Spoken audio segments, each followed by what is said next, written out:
Hey everybody, how's it going? It is Monday morning, January 17th, and thought I'd come up here, get some footage from a different angle, show you a little bit of the progress they've made since I was up here Saturday. I wasn't able to come up yesterday on Sunday, so let's flip this thing around, see what's going on this morning. Alright, well, see the tamper working. On the number 2 track over there, we're up towards the north end of the control point.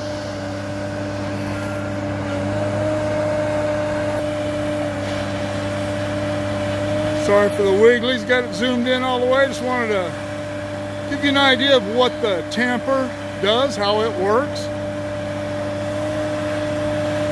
You can see it drives the forks in between the tires.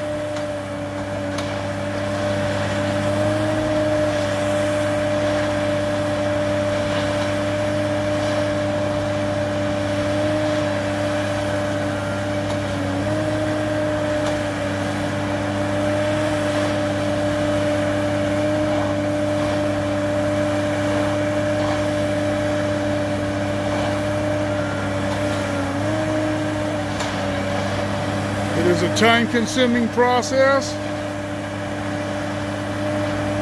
It's still a heck of a lot faster and a lot more efficient than doing it by hand.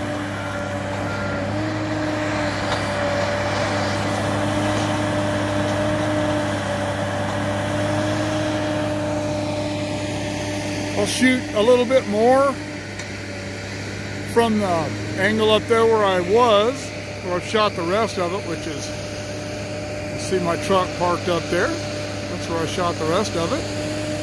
And that property right there where that car's parked, that guy doing that work up, that's my buddy Marlon Woodside. I wasn't sure where his property was, but he's up there. We shot the bull a little bit before I came down here. But anyway, that's where I shot all the rest of the footage from. And I can see the regulator working out there. And that is the one of the track gangs there with the boom truck, cleaning up some of the junk that was left laying around. They got one of the big magnets on that truck, picking up junk. And there's our backhoe operator, who was the star of the show the other day, putting those concrete ties in. I don't know that gentleman's name, but he deserves props because, as some of you pointed out, he's an artist with that thing.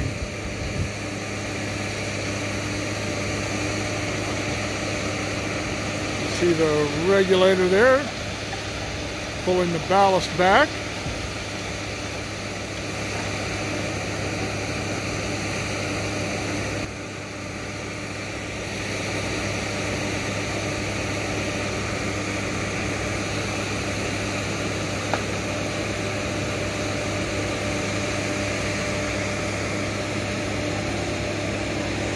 And it is beautiful today. Not even a hint of a breeze, nice and cool. I actually remembered to bring my equipment with me today, my microphone and everything, but obviously I don't need it. Not that it would have done much good in that wind the other day.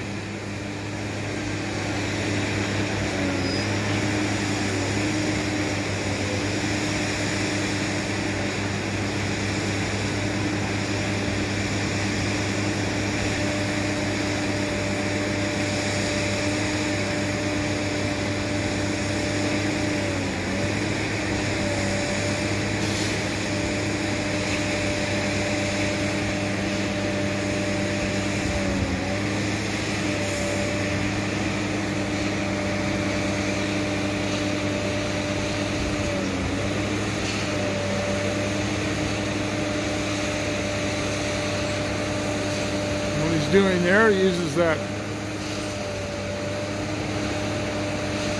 part of the regulator. I'm not sure what that's called, a spreader,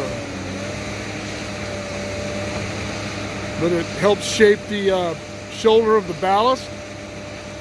Pull the ballast out from the middle where it does no good between tracks, and pull it up onto the roadbed where it can be worked and be more functional.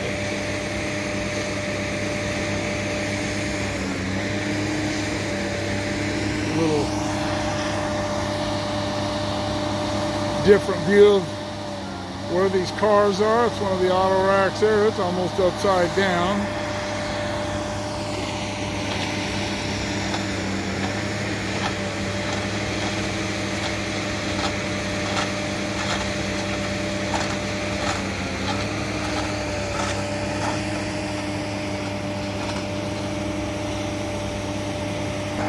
They replaced the,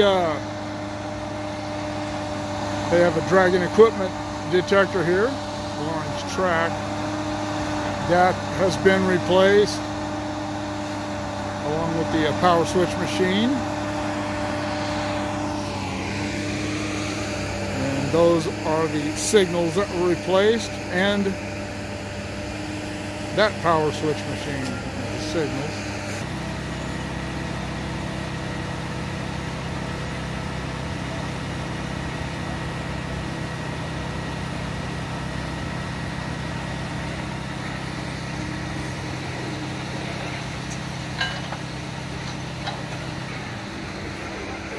That's my old buddy Hood running the boom there.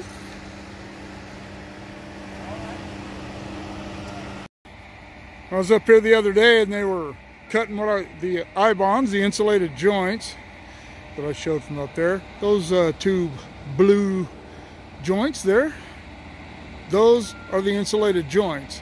And the insulated joints, they separate track circuits. In this case, from the number 2 main line, they separate the track circuit in the OS, which is the track circuit in the control point that goes from signal to signal in there. And then you can see that this signal for the number 1 track also has, and there are more just like it up there at the signals, and in another set in the middle of the crossover. Separate all those track circuits. That is the function of an insulated joint. Alright, well, there's the regulator. He has got his broom working. He's backing up, cleaning the ballast off the ties inside and outside of the rail. You can see it has those rubber skirts around the broom, but that's still not a machine you want to be very close to when he's brooming, because it will kick rocks out at you, as you can see.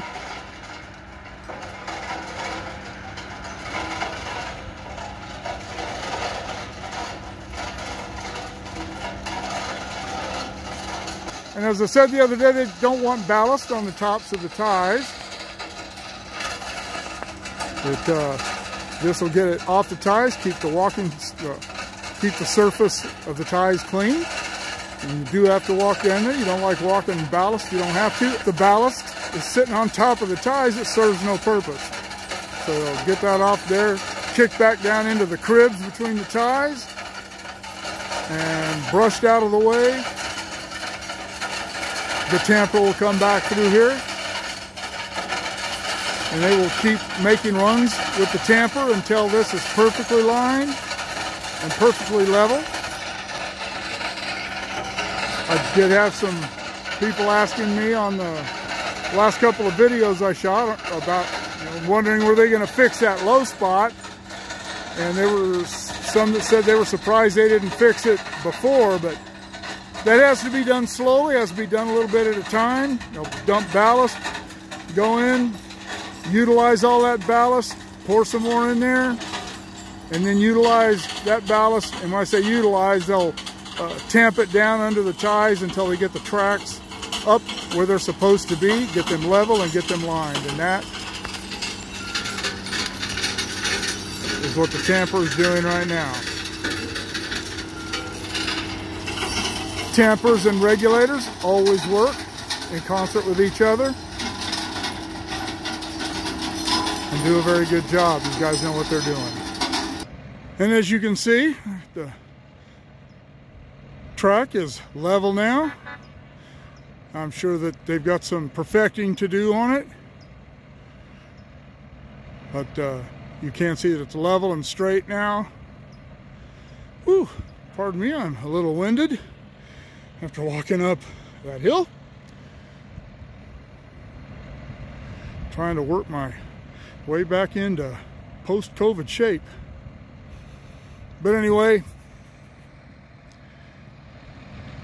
The difference between the first day I was here and today is pretty astonishing. All the work that they have managed to accomplish, both track and signal forces.